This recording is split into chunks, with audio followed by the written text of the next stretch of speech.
Hello guys, and welcome back to the channel. Now guys, no rest for the wicked, the saying goes, and if you look at it critically, the wicked often do not get any rest because they are either plotting against somebody, or somebody is plotting against them, or they are locked in some sort of paranoia about plots that are real or imagined. So no rest for the wicked, as guys I bring you this. 2023, APC governors reportedly plotting to stop Tinubu's presidential ambition. So that's the headline. 2023, APC governors reportedly plotting to stop Tinubu's presidential ambition. So now let's see now what manner of intrigue is going on in the echelons of the APC. A report has emerged about an alleged plot being hatched by some governors of the All Progressive Congress APC to stop the presidential ambition of a leader of the party, Bola Tinubu. A newspaper claimed that the alleged plot to derail Tinubu's ambition is being backed by second-term governors and some immediate past governors of the party. The newspaper, citing unnamed sources in the party, reports that directly connected to the plot against Tinubu is a plan to remove the APC national chairman, Adams Oshiomhole. The reported move to replace Oshiomhole is to prevent Tinubu from getting the APC presidential ticket. If Oshiomhole remains as national chairman, then you can be sure that Tinubu's chances are 50% of getting the presidential ticket of the APC. A source privy to the plan told the newspaper. However, the reported plot to remove Oshiomhole is said to be facing stiff opposition from first-term governors of APC who are backing him to keep his job.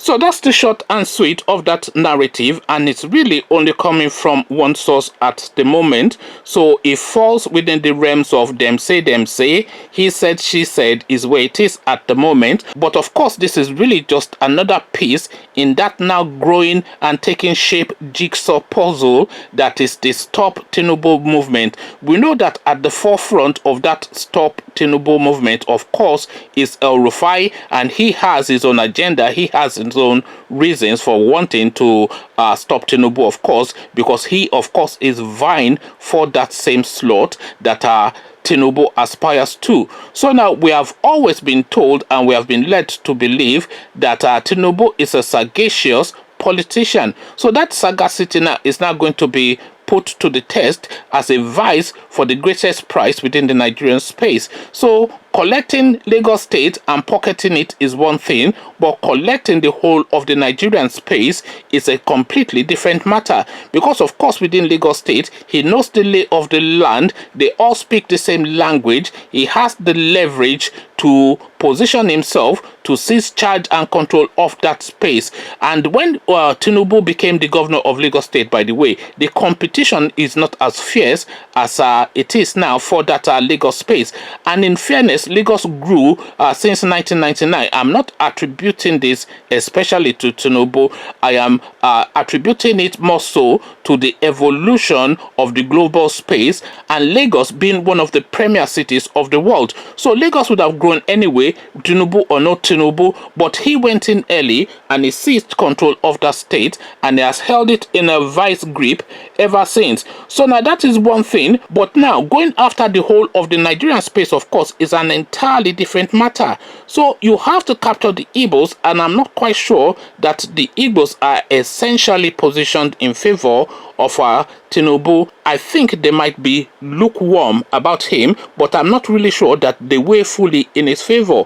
And I know the Northerners, if the choice was to have a Southerner, they will grudgingly accept Tinubu because he has an acceptance. But for him now to straddle that space, that Nigerian space, is a completely different thing, of course, from that Lagos State thing that he has done successfully since 1999. So his sagacity now and his mendacity as a politician and all of these narratives and all of these invectives that they attribute and all of these accolades and all of this drum beating and all of his reputed wealth all of these things will be tested, of course, in that run now for 2023. And that is the only space remaining for him within the Nigerian space, by the way. Because, of course, if you have governed Lagos State and you now own Lagos State effectively, which Tinubu does, there's really nothing else within the Nigerian space for you to do other than to be president. He can now go and be the CEO of a company, even if this guy is the CEO of an oil company, and I'm sure he is. He must have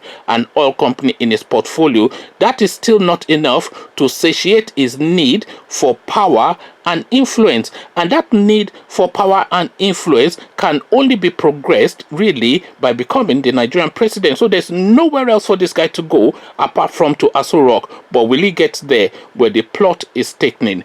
Conversations in the comment section, he said, she said. But really, that is the narrative that's been coming in trickles, and it's now slowly starting to gather some sort of momentum. It's like Operation Stop Tinubu, because of course there are a lot of people vying for that post. The Igbos will have it be the case that it's their turn now, and there's no argument against that, because we've not really had a real Igbo president in the history of Nigeria. And we have to discount Nnamdi Azikiwe because he was more a ceremonial president than anything else. So the Igbos have a legitimate and a moral aspiration and claim to that post. The Northerners, of course, have no desire of letting go of power, but then, of course, the Southerners want it, and the shift should come to the South according to the unspoken rules within the Nigerian space. So now this is all of the gameplay now that is now coming into play. But power is the most intoxicating thing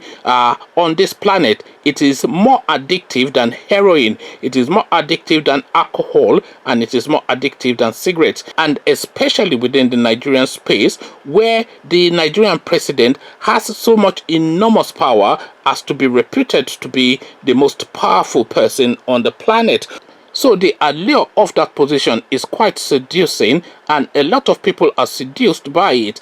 Atiku will come again, of course, to try again, because he will want to ride off the back of the Buhari narrative to say, hey, look at Buhari now. He tried 4 times now. At least I'm younger than Buhari still. And by the time that 2023 comes round, Atiku will be round about the same age as Buhari when he first came in, give or take a year here and there, and he will make that argument. And he is already a stalwart within the PDP, so he vies for that post. But then, of course, the power will want to shift to the South, and then, of course, the Northerners want to. You all know the story, but at the forefront of all of this, of course, is the name Tinubu, because the build-up to this 2023 for Tinubu started in 2015 when he was having all of those meetings in London, or even before 2015, I should say, when he was having all of those meetings in London with Buhari and all of these people putting the APC together. You would know, of course, that APC is a confluence of so many disparate political parties. There are smaller parties, of course, with the PDP being the juggernaut then. So all of these disparate smaller political parties converged into APC. That is why it doesn't really have an ideological base, because of course a lot of interest came in to form it as an entity. So all of these things are in play, and Tinubu was at the forefront of now bringing this APC thing into being. And that bringing APC thing into being was to use Buhari as a sledgehammer to beat the PDP out of power, with the understanding that once Buhari has done his term, the original thought was that Buhari would do 1 term, but of course nobody ever does 1 term within the Nigerian space. Goodluck Jonathan promised that he would do 1 term, but I said the allure and the luster of the Nigerian presidency is just too sweet and too intoxicating for anybody that gets in there to want to give up. So now Tinubu has been in this play now since before 2015, and the end game is now in sight, but the vultures are circling. Conversations in the comment section, the plot thickens within the APC structure.